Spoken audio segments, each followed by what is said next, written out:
NEET পরীক্ষা জাতীয় পরীক্ষা সংস্থা এনটিএ এবং জাতীয় শিক্ষানীতি 2020 বাতিলের দাবিতে সরব ভারতের কমিউনিস্ট পার্টি।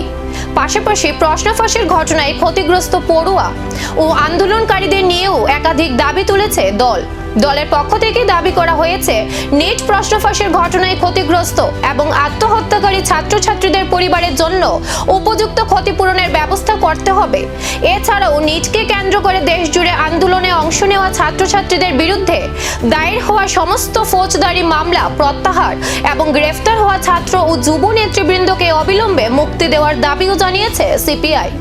শিক্ষা ব্যবস্থায় স্বচ্ছতা, জবাবদিহি এবং শিক্ষার্থীদের স্বার্থ রক্ষায় কেন্দ্রের কাছে দ্রুত পদক্ষেপের আহ্বান জানিয়েছে দল।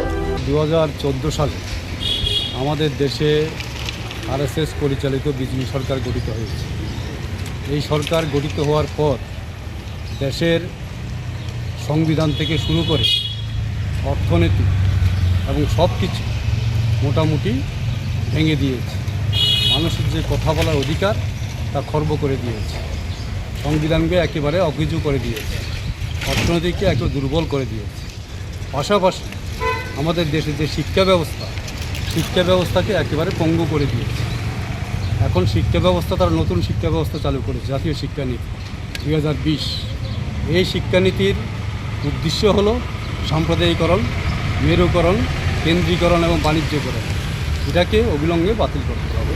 আমাদের আজকে এই সভা থেকে আমরা আপনাদের মাধ্যমে রাজ্যের আপামর জনগণকে জানাচ্ছি।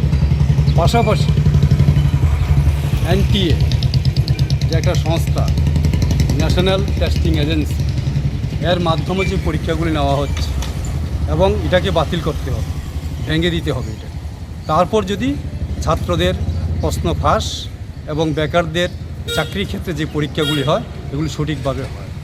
এবং পাশাপাশি আমরা বলতে চাই, গত 20 জুলাই আমাদের দেশে যে পার্লামেন্ট অভিযান হয়েছে ছাত্রদের দ্বারা, এই দাবিগুলির বিষয়ে কেন্দ্র কি সিদ্ধান্ত নেয় আর শিক্ষা ব্যবস্থায় কি পরিবর্তন আসে, এখন সেদিকেই নজর।